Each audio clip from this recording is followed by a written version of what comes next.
podría ser la trama bastante poco inspirada para la temporada 3 de Narcos. El caso de Itatí, el intendente, el viceintendente, el comisario, antes la hija del intendente, todos detenidos por narcotráfico. Un pueblo de 6.000 personas absolutamente conmocionado por esto. Y para entender un poco más acerca de estos narcoestados, hemos invitado a Cecilia González. Bienvenida, Cecilia. Hola, buenos días. ¿Cómo estás? Bueno, gracias. Cecilia es periodista mexicana, pero hace 15 años que vive entre nosotros, así que yo diría que sos casi argentina. Espero que esto sea un motivo de orgullo. Sí, también. sí, quiero mucho este país, obviamente.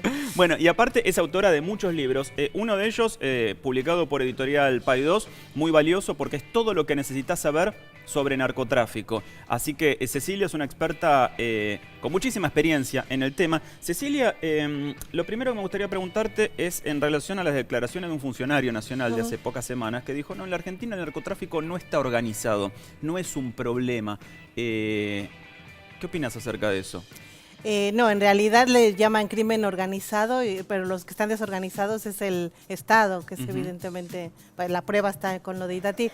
De todas maneras, lo que pasa en Argentina no es algo excepcional, es algo que ocurre en el resto del mundo, porque el negocio de narcotráfico se ha fortalecido en todos los continentes. Así es el negocio ilegal más importante, el que genera más ganancias a escala global. Así que no es algo...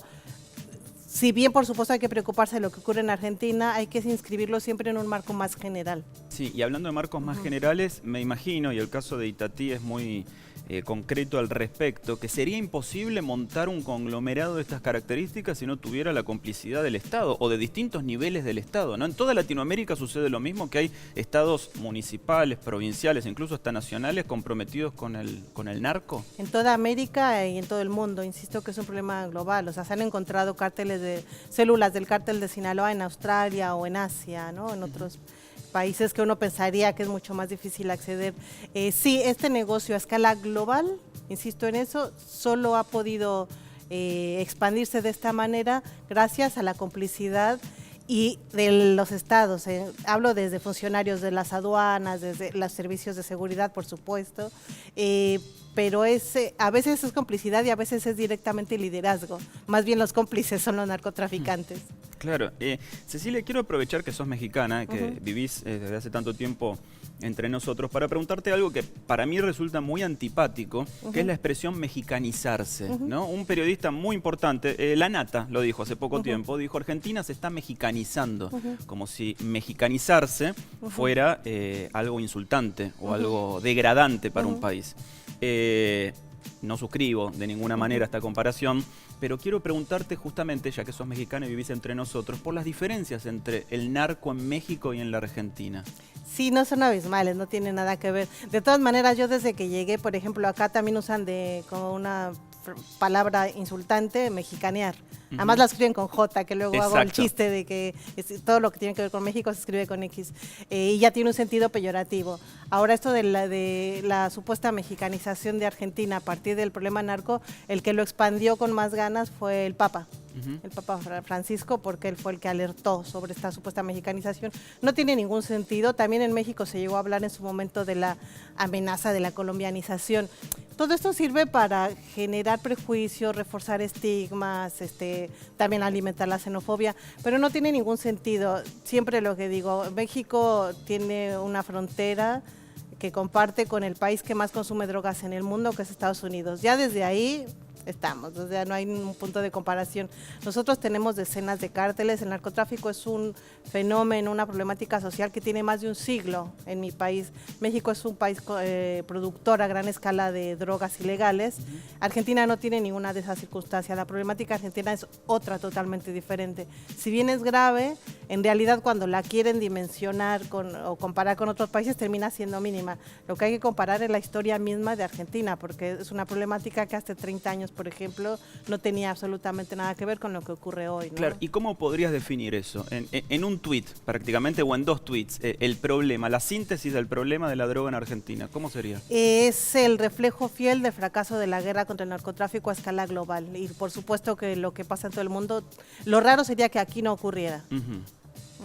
Nosotros hemos crecido toda la vida escuchando que la Argentina en realidad es un país de tránsito de droga y no de producción, ni de organización, ni de comercio.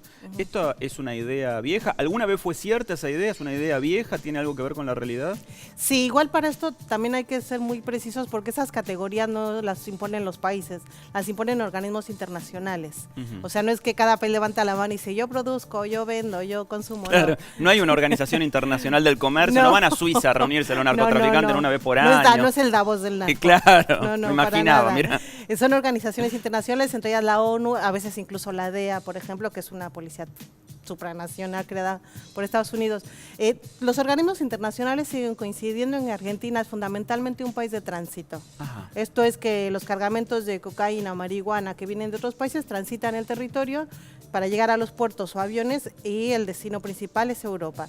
Esa era la ruta general de hasta hace unos años. Pero es evidentemente que entre tanta droga que pasa, bastante se queda y empieza a generarse otro tipo de fenómenos como el terminado de la cocaína, por ejemplo, ¿no? Ajá. Pero fundamentalmente sigue siendo un país de tránsito, lo cual no le resta gravedad o por supuesto que hay que atenderlo, ¿no? Pero no termino de entender geográficamente por qué Argentina, siendo el país más austral del mundo, estando tan lejos de los grandes conglomerados urbanos, es país de tránsito. ¿Cuál es el negocio para que la droga baje hasta el sur, tan al sur, y desde aquí se distribuya? Porque por las salidas de los puertos. O sea, esto es un negocio multimillonario. Por ejemplo, la ONU considera o calcula que anualmente tiene ganancias por 350.000 millones de dólares. Esto es casi el doble de la deuda externa argentina. 350.000 millones de dólares es lo que se produce a partir del narcotráfico. Y es un cálculo, ¿no? Entonces, problemas de logística para operar no tienen. O sea, y entonces van a donde pueden. Entonces, cuando se complica el tránsito de hacia México o hacia Estados Unidos o la ruta del Caribe, bueno, se abre otra ruta que es por el sur. Pero insisto, las rutas llegan hasta Asia, bueno, o sea, del otro lado, o Australia, que uno pensaría, bueno, también son puntos como parecería lejanos. No, en todo el mundo se consume droga, que eso es lo que hay que entender, es una problemática generalizada. Y lo que hay que atender son nuevas políticas de drogas. Hay que diseñar nuevas políticas de drogas porque si se sigue combatiendo de la misma manera que se ha hecho en las últimas 4 décadas, los resultados van a ser los mismos. ¿Y cuáles son? Los estados se corrompen. Ahora tenemos un caso que es un intendente, pero esto va escalando porque ya es una película que ya vimos por lo menos en América Latina, en México y en Colombia. El problema no se detiene, el problema no se reduce, también en Estados Unidos. Por supuesto que es el país que más ha invertido en la guerra narco, pero es el país que sigue consumiendo muchas drogas, más drogas. Entonces hay que enfocarlo desde otro punto de vista y al problema, porque si no, después, insisto, ya no va a ser un intendente, va a ser un gobernador, hay campañas presidenciales sospechadas de dinero narco ya incluso, entonces hagamos otra cosa como sociedad, ¿no? Es una película que ya hemos visto, dijiste, y me gusta esa idea para cerrar, porque al principio decíamos que podría ser el guión, lo que sucedió en Itatí, para la temporada 3 de Narcos. ¿Vos creés, y te pregunto como última cosa, Cecilia, que en los últimos tiempos ha habido cierta glamurización mediática, cinematográfica del narcotraficante, el que se lo presenta casi como un Robin Hood? Sí, es un gran problema. De todas maneras, esto forma parte de un fenómeno que se llama la narcocultura, que es, por ejemplo, de entre ellas las narcotelenovelas o las narcoseries, que es que naturalizar algo que no está correcto que sea natural. De cualquier manera, a mí lo que más me preocupa de eso es que sigue invisibilizando la parte más importante del negocio, que es el dinero y es el lavado de dinero, porque sabemos mucho de los narcos, pero poco de los banqueros que lavan todas estas ganancias. Y eso sí están en Suiza. Por supuesto. Eso sí están en Suiza. Sí. Este es el último libro, Narcofugas, de México a la Argentina, la larga ruta de la efedrina. La efedrina tiene una relevancia impresionante en la cultura, incluso hasta política argentina de los últimos años, pero les recomiendo muy especialmente para entrar en tema todo lo que necesitas saber sobre narcotráfico.